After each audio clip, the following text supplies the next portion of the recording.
using the humblest and simplest of tools, combining textures and colors, fabrics and fiber.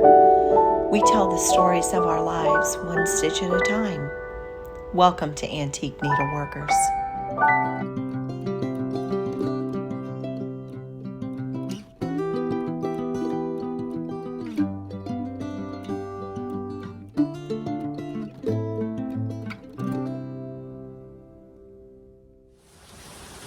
Well, hello and welcome to Antique Needleworkers. My name is Shelly and this is my channel about cross stitch and all my crafty endeavors and sometimes tours and things like that, which will be today's video.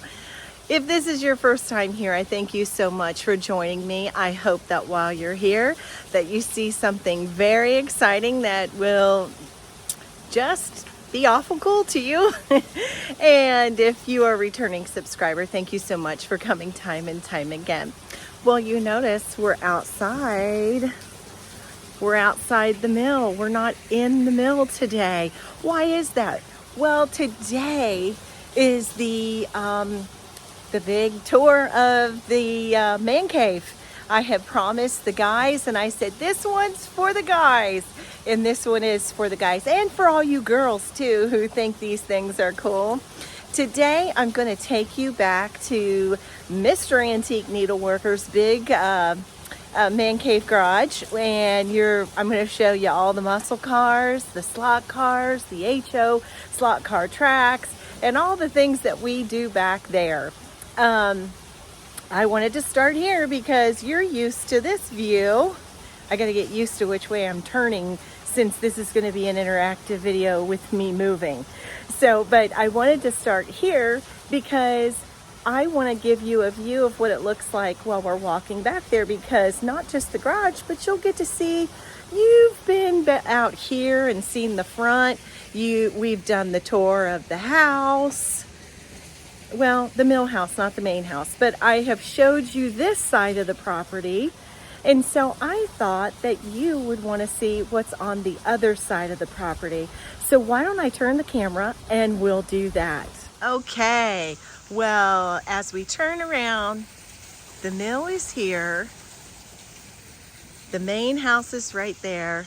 And where these two garages connect, that's the door I go in.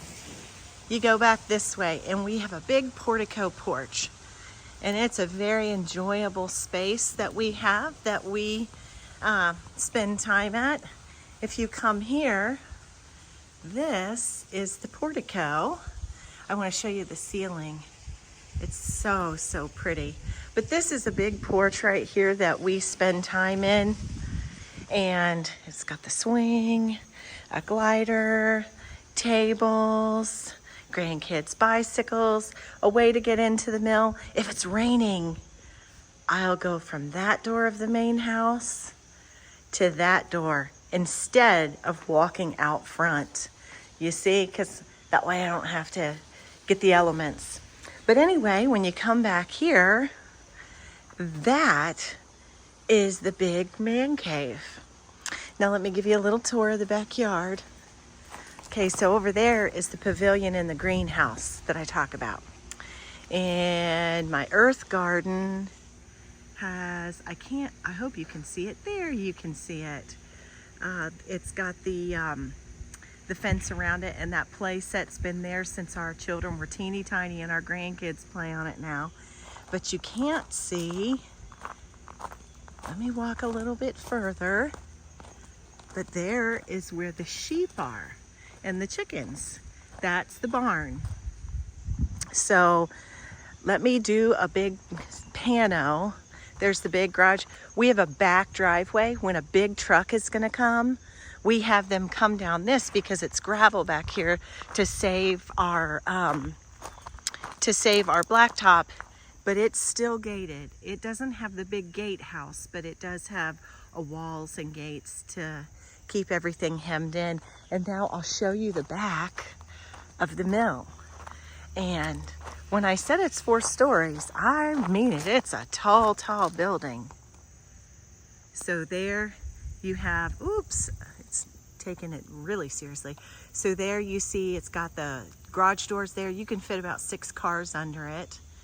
And then the back of the garage, and then the portico, and the rest of the house. Now let's head on over here. Okay, so the big man cave. Originally, he just built this thing a year and a half, 2 years ago. And it was just from his porch where you see these tables and that, and it's a humongous garage. But he added on to it this year along the whole back and along the side. And you can see right there, there's doorways to get in there, but it goes the whole length all the way back and to the side. And you'll see just how this is just the front fascia. It's ginormous inside. But anyhow, I thought you'd like a view. So now you've seen all the sides of the property except for way down the front driveway. But how about I take you inside and I show you what you came for. Okay, here we go. He does have a see-through door there. It has some refractive glass so that it doesn't get too hot. But he has a very nice porch as well. And that is the race room. You can get to it from the inside, but how about I take you right in to the lobby and we will meet Mr. Fry. This is the lobby area, and there he is. Hello, Mr. Antique Needleworkers. Well, hello there. This is Jerry Fry, my sweet husband. I'm shaking his hand for you. Well, welcome to your garage. Thank you very much. Yes, so how about we start over here in the lobby area and we're going to walk them through some of the elements and things that make up your garage, because there's so very much to show them. And let's just go introduce everybody to what makes up your man cave, huh? Okay, very good. Okay, so over here is the front of the lobby area. Of course, you got to have a toolbox. And then he has memorabilia from slot cars. Of course, everybody's got to have a Pac-Man game. Tons and tons of signage. He has collected beautiful signs. We've had people who say, oh my gosh, Dogs and Suds was where I grew up. And lots of, just like us with our cross stitch. Oh, and dog beds, because our dogs go everywhere. But just like with cross stitch, we collect all the things. He collects all the things. And this is one of his Tyco Pro electric racing system cases. And he has cars in here from how far back do you think some of these cars go, Jerry? 1970s. Some of them still have their gold circle. I remember gold circle. I was just talking about gold circle the other day. And so over here, again, he has classic displays with all the things. Like we look for queen hoops. They look for all this stuff. And then he has his beautiful...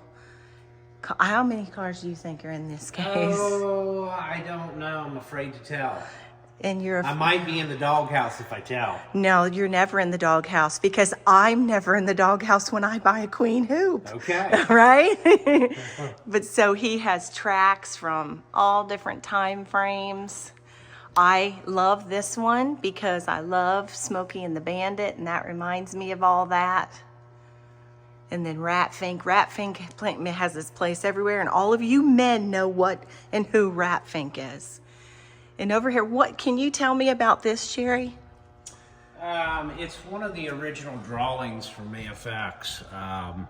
They were designing the tanker for this particular pickup truck right here. I think there are only like 3 known to exist in the world, and one of them's in this case.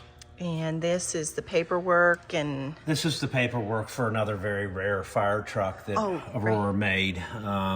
And that is the letter when he gifted it to another collector. Yeah. And I ended up with it. Very fortunate. Yeah. And so you're going to see just lots and lots of fun things. I have favorite things in here. and they're not pink, even though a pink thing is my favorite. This is my favorite shelf. These are the Golfs, and I don't have a clue why, but they're my favorite, aren't they? Every time I come out, I say, those are my favorite. But I do love this pink racer, and I love that pink racer. And our granddaughter, she races, and she has favorites too. Which one's Veda's favorite? Do you remember? She likes anything that's pink. So Anything the car that I had done for her is in pink as well. It's in her box. You have a gentleman on your team that, this is really cool too, not to interrupt myself, but look how he's displayed this. How neat is that? And look at the pit area there. That is so cool. And so you have a guy who 3D prints. His name is Jason, and he can 3D print bodies for these. And this is not like just take it out of the box and throw it on the track. I mean, they work on the gears and all the armatures and all those things on it. I mean, Armature, shoe tension, shoe pressure, timing systems in them. Yeah, so Tires. weight. So Carrie, Jerry's telling you one more time, they're not Hot Wheels. And eat toast, please. It's good for you. Carrie always says, is he playing with his Hot Wheels? And he's like, Carrie, it's not Hot Wheels. And this is a store display that he has of AFX and all kind of things in here. And then, of course, over here, more boy toys. He's got a boat. And then he has this, once you take that Max out. Yeah, I put a... puts a monkey on it. I put a monkey on it so the grandkids get a kick out And he of it. chases them with that RC car. It runs about 60 plus miles per hour. It's hilarious. It's hilarious. Our son got him that. And then he has a RC airplane. And is your, where's your... Helicopter's in the mill. It's in the mill. But he flies RC helicopters. All right, so that's the lobby. Let's go over here. Let's talk about these man toys over here, because there's some that are sanctioned by Mrs. Fry, and there are some that are against the law to Mrs. Fry. Yep. So, okay, let's start over here. So this four-wheeler has been around since we started dating. 1988, my father bought that. And we've all driven it and ridden it, and you've kept it in great shape and done all the things with it, and it still runs, and that's been around since Dirt and Water. And then you bought the Honda motorcycle because you bought four-wheelers for the grandkids and motorcycles. Yeah. And then this is his father would never let him have it. This is otherwise known in the whole world to everybody, not just to us, but this is a death machine. They got the title the Death Machine because when they came from the factory in 1984, 85, and 86, they would run 82 miles per hour right from the factory. So people would run out and buy them and not really know what they were doing on them. And a lot of people got killed on them. And Honda got sued over them. Yeah, so they quit making the Honda 250R. But my father would never allow me to own one growing up because he thought I would get killed on it. So, and you would have, because the first day that this was delivered, you almost got killed on it. Yes. Our daughter thought you had died. So he bought the death machine and it got delivered. It was here all of about a half a minute, and he took it up to the pasture and he gunned it full bore, and it stuck. The throttle stuck on it. Yes, and it went into midair and threw you backwards, and our daughter was watching. You already have a bad back, and then this lovely death machine kept running and bouncing all over the field, and our daughter thought that her dad was going to be killed in front of her. I didn't make it safe. Now I have an armband in case the throttle ever sticks again. If I ever let you drive it again. I did put a new cable in it. I put a new carburetor on it. And from where I tore it all up, I bent the tank and busted the headlight. It was only half a minute old. I replaced all that stuff and put this on as just a safety device. But you're still just allowed to look at it as far as I'm concerned. And of course, my favorite signs all say Shell. I wonder why. And so that, even though we love gas and oil ephemera, that's the official gas of Shelly Fry's husband, because that's my name. It looks like you had a delivery here today. I did. Rob Mullins brought those over for me to hang. Yes, and he is our garage builder, Yep, and sign guy. And so we'll just start right here and we'll look at signs and cars. So as much as there is so many things in this garage that you're going to see and that I'm even more proud of because you built it, but this is the prettiest pony in the garage. I love her. Won't ever drive her myself. So this is an Eleanor Mustang. Yeah, 1967 Eleanor Mustang. Got very famous off the movie Gone in 60 Seconds with Nicolas Cage. If you've never watched the movie, you need to watch the movie because it is really what inspired what's called the pro touring craze, which the majority of these cars in here are all now pro touring cars. Pro touring means they've got newer motors, they've got better suspension, they have AC, they have all the updated features so you can drive them every day. But this car was a huge inspiration to the hot rod world when that movie came out. And I just think she's beautiful. She's beautiful. And there's some, as we're doing this, I'm just going to focus on signs too so that you can see them. And then the next car, it's actually Jerry's car, but he's allowed me to claim it. This is my car. And this is a what year? This is a 1971 Chevelle. And the reason why this is so special to me is when Jerry and I started dating in 1984, he was building his first car. We weren't even 16 yet. We were just 15. And it happened to be a 1970 Chevelle with a 71 front end. And every time I see one, I absolutely love it. And it reminds me of when we dated. But this one has something that his didn't. That's my favorite thing on a muscle car. And that's the lift shift. I don't know why. I don't know if it's called a bridge shift or lift shift. I think it's really, really cool. My Camaro has that. And I was like, oh yeah, well, it's my Chevelle, so it has my favorite shifter in it. So he bought this at the show in Pigeon Forge. Yeah, I put a set of wheels on it, lowered it down, did a few things to the car. Yep, let's show them the motor real quick so they can see everything. Everything's just so beautiful and clean. And this is an LS3. About 575 horsepower. It's beautiful. Well, the next car is sitting in my parking spot. This is actually my parking spot for my 69 Camaro. But Mr. Fry owns a Chevrolet dealership and he rotates cars into the showroom because it looks really cool and gets a lot of attention when people go up there. And so my Camaro is blue with silver stripes. It's got air ride and a lift shift and all the good things, but it's not here. But right here, I'm going to drop a picture of my car and you can see what sits here. But what is sitting here right now is a 69 this is Z a Survivor. Rare car. It's a 69 Z28. The Z28 has a different motor in it, which is called a 302 DZ motor, and it was built for racing. Very few of them ever existed. This particular one I found about 60 miles from here, and it's a true survivor, never been touched, never been painted. If you lift the hood on it, the motor's still filthy and dirty. And Hey, pop the hood. Let's see it.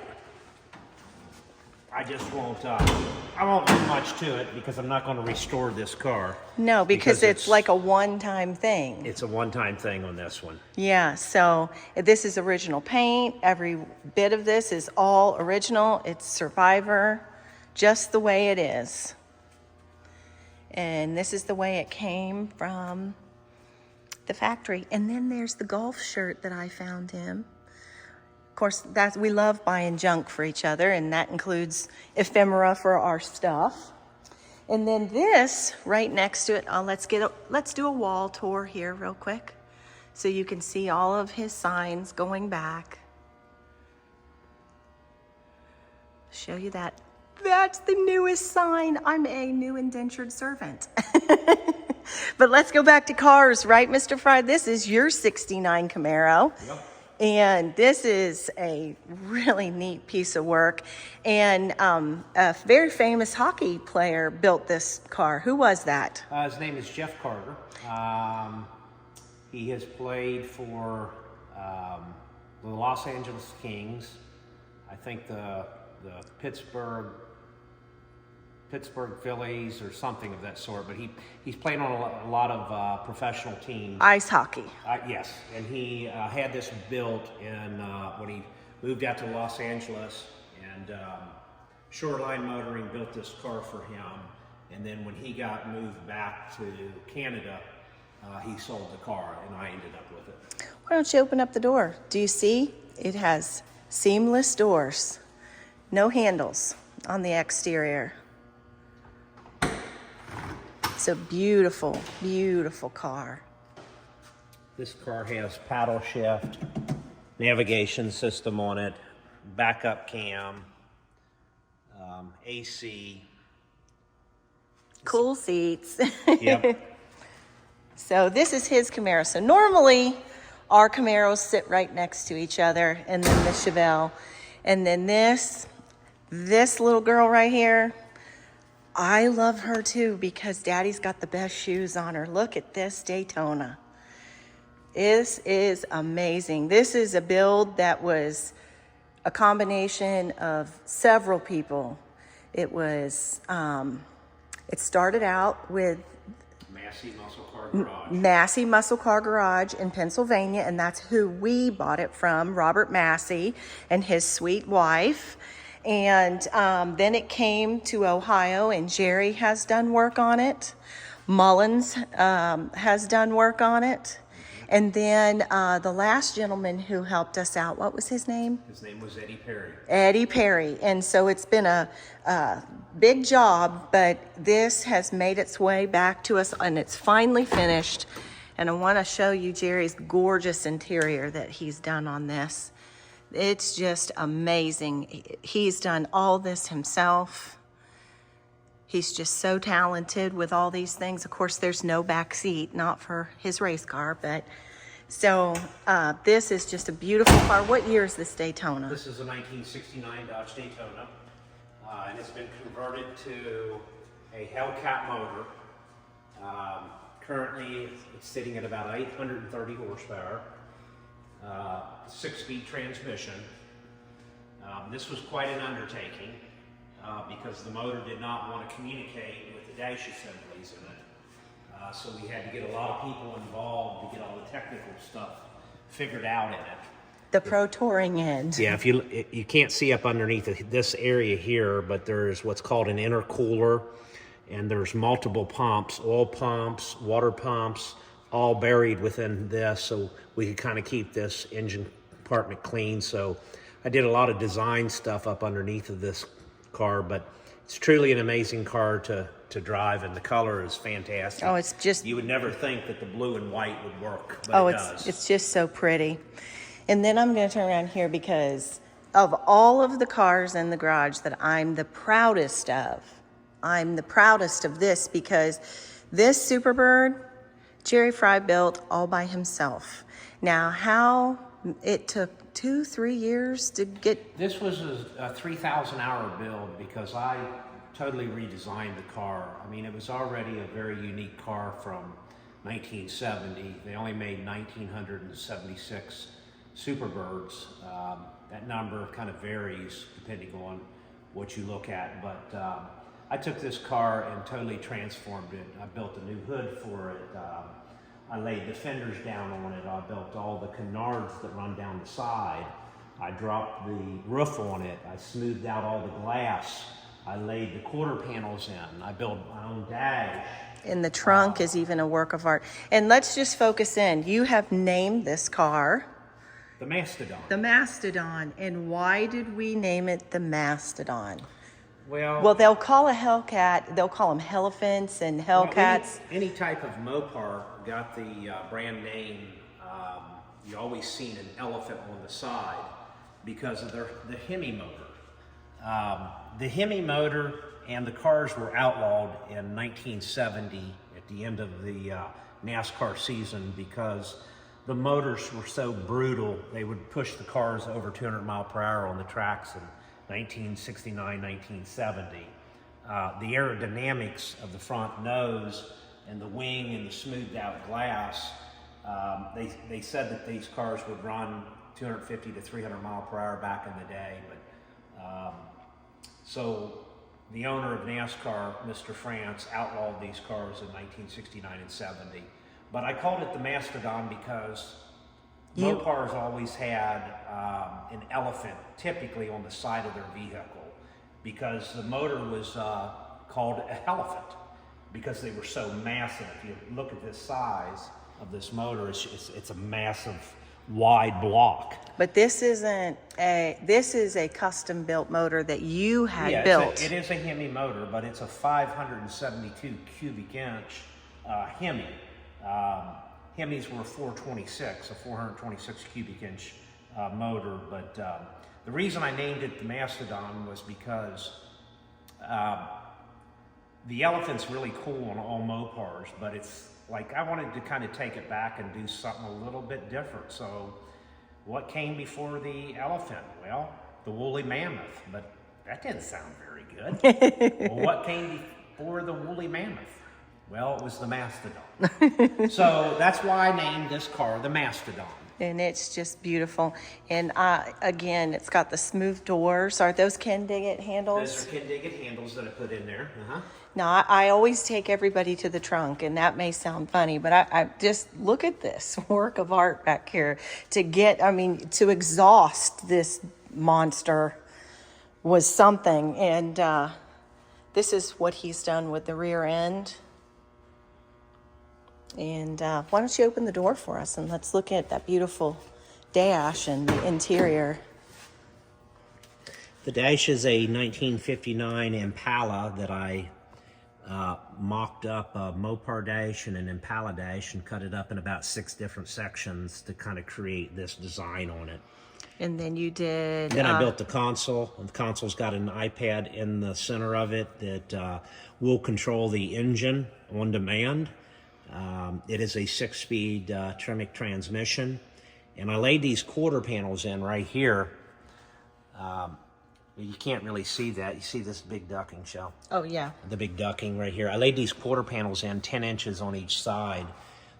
So when I did that, because it's got air ducts that go through that, I could only do a 1-seat unit in it, which I thought was just kind of different and cool. Yeah. Yeah, it's cool, and you've got a massive stereo system in there. And so, anyway, I have to say that this really, I'm so proud of this because I watched him. Let's look at this hood, too. Everybody says it looks like the Batmobile in Superbird version. And, but I watched him slave for all those hours building this car, and it's just amazing. You had years ago was it Tom Taylor mock up a drawing for you that Tom Taylor, he's a very famous editor for Hot Rod Magazine, and he used to do a lot of different cartoon cars in Hot Rod Magazine. And I knew that I wanted to build one eventually. So in 2006. I contacted Tom Taylor and asked him if he would do me a design of a Superbird and a Daytona with kind of a new flare on it. And you gave him you gave him the ideas of how and what you wanted it to see. And he designed the car for me, and I took some of those design cues and added into this car. And I went much further than what I should have. But she's perfect. Yeah. And then over here, Laura from Brenda and Laura and the Serial Starter. This is Dan Weldon, the famous Indy 500 car driver. This is his car, and he is no longer with us. But we were fortunate enough that we were offered the opportunity to own one of his cars. And this is it, and it's so neat. But the world lost a great racer. Was he in his 30s when he passed away? He's a young. Here's a Hot Wheels car of his, and a couple different remote control car of his. Young man was at Las Vegas Motor Speedway and hit another car there and went through the air and hit the fence and was killed on impact. But we have a piece of history right here. This is one of his cars, and it's really, really neat. And again, little wall tour. Here, I missed some wall space. I had that built for him for his birthday 2 years ago. Gas pump. This is really neat. These are the original signs for a place right up from us called the Seven Caves, and everybody used to do senior skip day and go up there, and it's no longer there. Well, the land is, but they don't do what they used to do, and we had the privilege of getting the signs. We have the large sign, the big arrow out front that's getting ready to be mounted in our covered bridge, and how long is that sign? It's 18 feet long. 18 feet long. It used to take up this back wall, a big piece of this, where that entrance is there. But we took it down because, as you can see, in a moment when we motor through there, that's the diner. When you go in there, and then these two openings go into the race room, but we're not done even in this main section. So let's continue to walk over this way. So you will have seen over here, what are these called? These are little midgets. Midgets. Yeah, Yes. midgets. Yeah, Yes. They used to run in the 60s. Yes. 50s, 60s. And this is a gentleman who's a custom pinstriper in our area, and his name was Dan Shaw, and that was his. We have 2 more of those over in the mill. And then you bought this after this little Indy-inspired one after you got Dan Weldon's. So this actually is a midget of a 500 car. Yeah, and I just repainted this and striped it up and laddered it last year. And then popcorn machine, more toys. And then over here, now this is a bird of a different color, this Thunderbird. This is a 1966 Thunderbird, and With a Chevrolet motor in it. well, I was bored. I was bored about 7 or 8 years ago. It was winter, and I needed a project to do, so I found this 66 T-Bird with no motor in it, and it had rusty quarter panels on it. So I went and bought it and brought it up to the garage, and I had a bunch of parts laying around in the garage, like this Chevrolet 350 motor, these Dodge wheels, and a couple Trans Am bits and pieces that I cut up. And you Frankensteined it. And I Frankensteined the car. Open it up. I love the original interior in it. Watch it, this guy might jump out at you. I know. Uh-huh. Everybody gets a little freaked out. But look at the pristine interior. This has not been touched, but I love the wraparound back seat. I mean, they traveled in style back then. And of course, it's aqua blue. It's my favorite. So beautiful original interior in there. Very neat. So yes, that's Jerry's Franken Thunderbird. Yep. And now we're going to go back this way. Okay, so I've already picked on him because he sent my car to the dealership. He was going to send the truck, and I talked about this in my last video. And I'm going to take you back and show you it after we talk about the neat diner sign. Last week, I was running for food because you were having a giant race. And I left and came back. He had Dan Shaw. That's an antique diner sign, but he had him repaint the whole thing. And that's because I'm the help, right? That's right.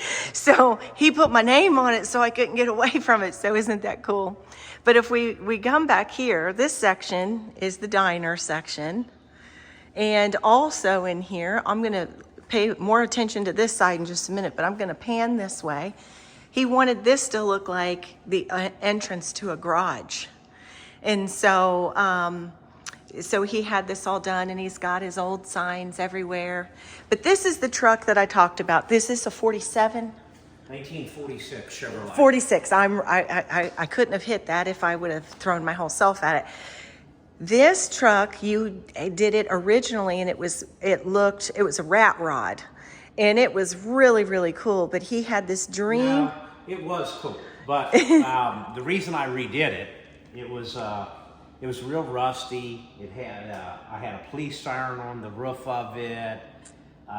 It just was a hodgepodge of stuff. But it was so cool. It was so cool, but I drove it up to my mom's, and every time I drive it up there, she'd call it the Clownmobile. So I took offense to it. So I decided to redo this truck last year, and I wanted to give it a metal finish and kind of a unique look. And it looks maybe just more like military look. It looks absolutely like raw metal, but this is actually a custom paint job that he did on this. And I've talked about this. This is our patriotic piece, and I love this truck. There's the stars going down it. And the stacks right here on both sides, when he guns the motor, it blows flames. And he did this custom seat in here. One of my favorite things is the knob, so when you drive it. And then back here in the back, let me slide through here. This is a custom motorcycle that Jerry built. I'm gonna talk about it, but I wanna continue to go around. Love, love, love the Krager wheels. Kragers and American Racings that look like Kragers are my favorite. I personally, the shinier the better. A lot of my husband and my boys, they like all kind of different wheels, shiny and chrome. That's me. But so over here, if you see this, he's got, I want to cover I wanted just to cover the license plate. But right there, he's done the badge for the Air Force. And on the back tail of this, each and every one of our grandkids, he brought them and helped them. And they helped paint the back deck of that truck. So they have that experience with their poppy. And so let's talk about your truck, your motorcycle here. This will give you an idea. He copper and riveted this, and he's got all kind of neat things. The longer, it's like the mill. The longer you look at it, look at that. Yeah, It's a compass. I mean, I found the compass, and it's like, man, I'm gonna build the fender around the compass. And so she is from what type of car? Cadillac. A Cadillac.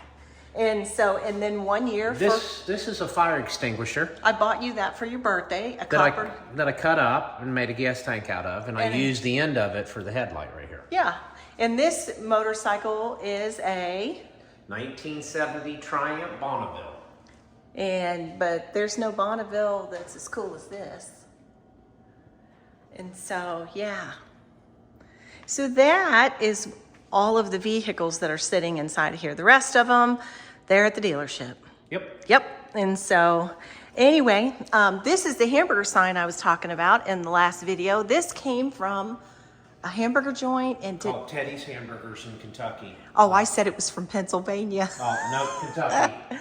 And it was built in 1924, so the sign is 1924. But the museum did neon. The neon for you. They were up here last week before your big giant race and worked on that. And then I love this sign, the eat sign. Let me go to the other side. They're just so cool everywhere. Everything's just so neat.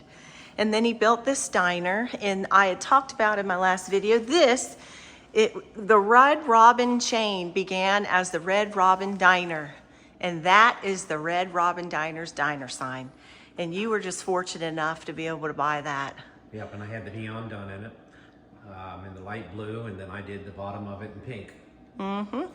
And then so over here, we put some booths in. The only thing I think that's missing over here, and we've talked about it, and we're gonna fix that, we're gonna add to it, is when we were kids, we would go to White Castle and the Chili Bowl and places like that, and those places had the little nickel and dime music machines at the booths, and we want to put that in. Yeah.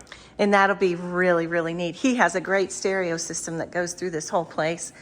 And it just sounds great. But he did this so that this isn't a diner that you can come buy anything. This is not a purchase diner. This is a diner where I cook and feed all the guys.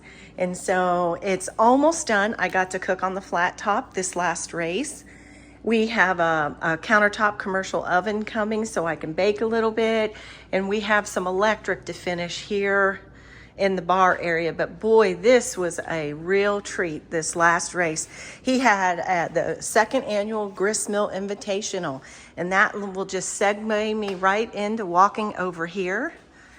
And we are gonna look at the race room. Now, I know a lot of you HO racers and guys that saw the name of this video are waiting to see that Katz Spa. But we're going to start down here, and I'll get you there. But this is Jerry's race room, and he races HO slot cars, and that's HO stands for half. They're like this big. They're not giant. And so anyway, these are the type of tracks that they race on. And there was a race, oh my gosh, the who's who of all racing was standing in this garage this weekend. We had Corey Jones. No, Corey Glover. Corey Glover.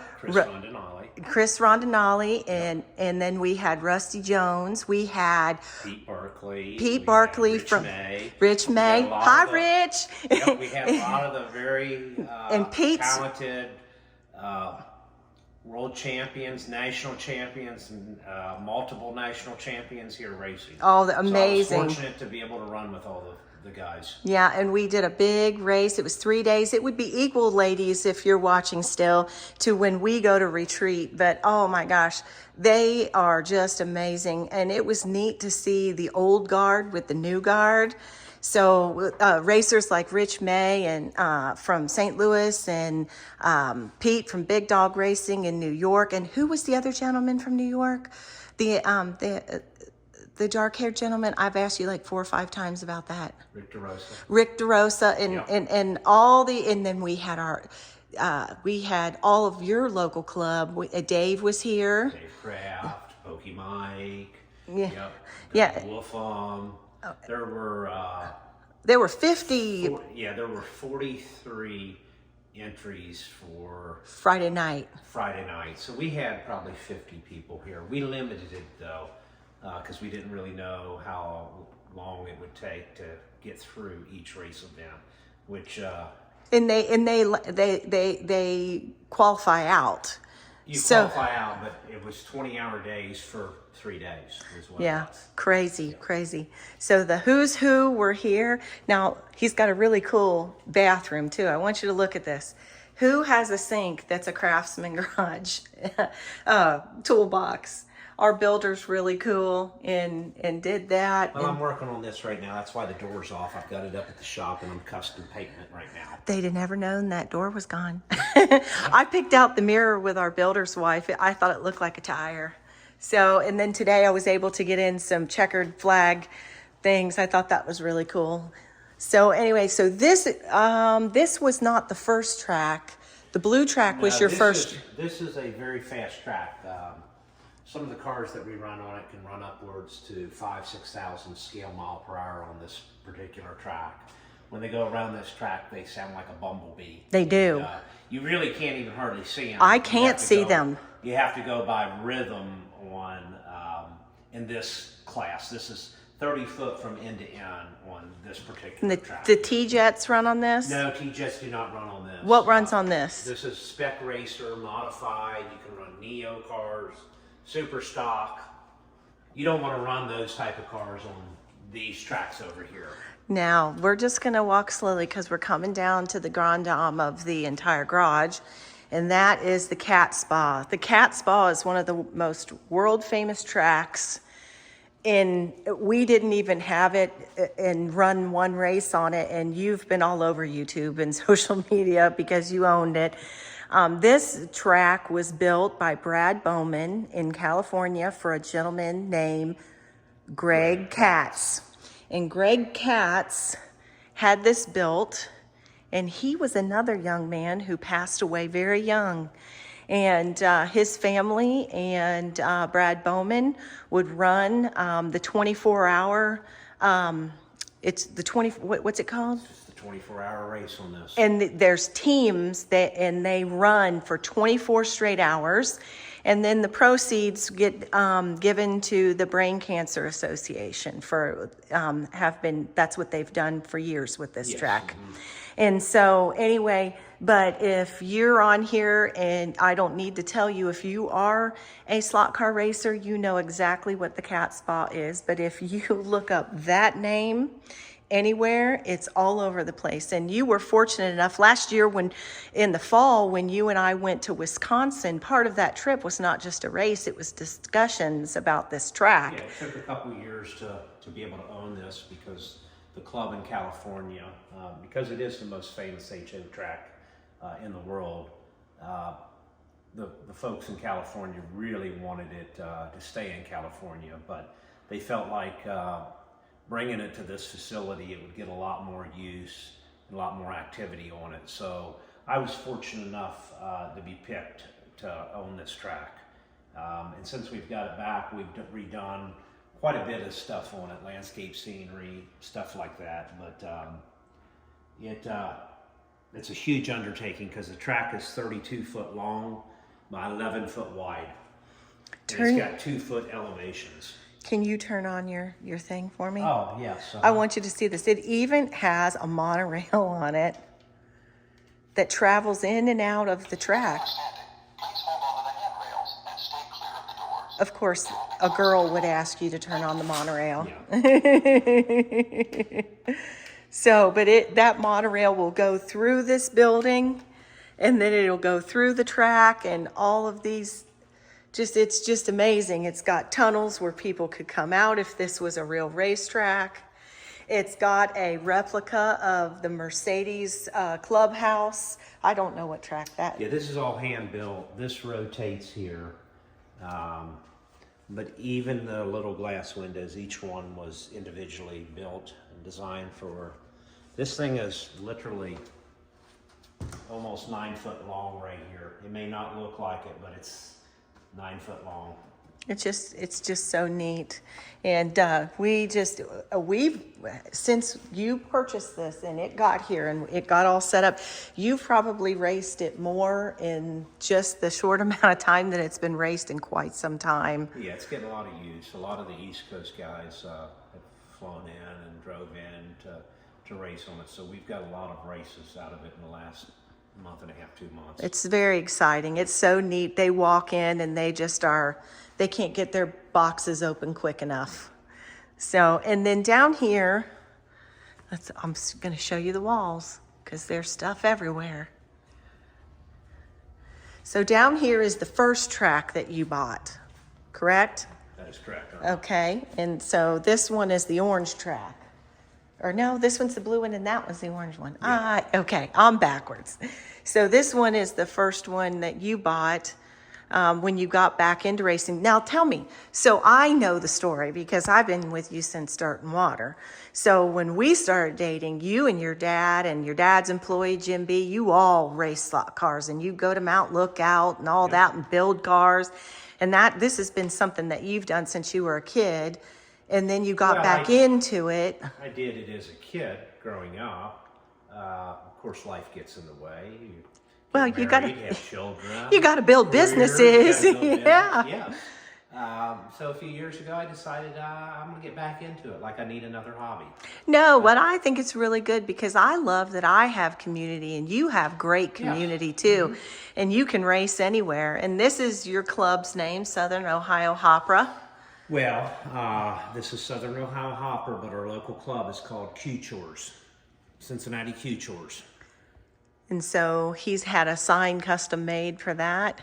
And then the screens, all of these tracks right here are they run on a computer system that counts laps and shows your lap time and how many laps you've made and tells you if you're in first, second, third, fourth place when you're racing. But every one of these tracks have the big screens hung up, so it's a real good visual when you're racing. But you got to keep your stats, also so that you can level up and go to other races. Well, you qualify for each race. So yes. If you don't qualify very good, you're not going to get into A main or B main or C main. So you're going to run with guys that's a little slower. But it doesn't mean that you can't win the entire race. Right. So, and we've got printers out here and all that stuff, and everything's official. And so it's a little bit more than just whipping a car on a track and watching it go, wee. No, this is a sport. Years and years and years of experience, which these guys come into these slot cars here that's never ran on them and just wax my doors. So Corey and Chris. I've got a lot of learning to do, and it's a lot of hand-eye coordination as well. We've had this conversation. I've had this conversation with you. The young bucks, they're amazing, and you watch them race. But I was talking about that a minute ago. We had the old guard and the new guard, and there was Corey and Chris and Rusty, and they were just amazing. And I said the difference between the old guard and the new guard is they've spent a lifetime with video games, and where that didn't exist. They've also spent a lifetime of racing as well. Oh, absolutely. No, but yeah. Absolutely. I was just saying that I felt like that was watching them race and watching their hands and their faces. When you watch them race, you can see they've had a lifetime where not only have they done this, this generation has something y'all didn't, and that was, video games too, which really fine-tunes that hand-eye. Well, Mr. Fry, this is the end of the tour. I'm going to turn the camera around. Okay, so I hope you all enjoyed this, and I thank you. Jerry's not the kind of guy that likes to get on camera. And so this was awfully kind of you to share your space, and I really appreciate that, and I know that my viewers do too. And I really thank you for letting us come in and see your fun stuff. Well, thank you. Well, and that's it for today. I thank you so much for stopping in, and I thank you because I know there's a whole bunch of people on here that probably never would stop by my channel. I hope you enjoyed what you saw, and until I meet you again, as I always say, I wish you many happy stitches, and I bet you he wishes you many happy laps around the track. Bye-bye for now. See ya.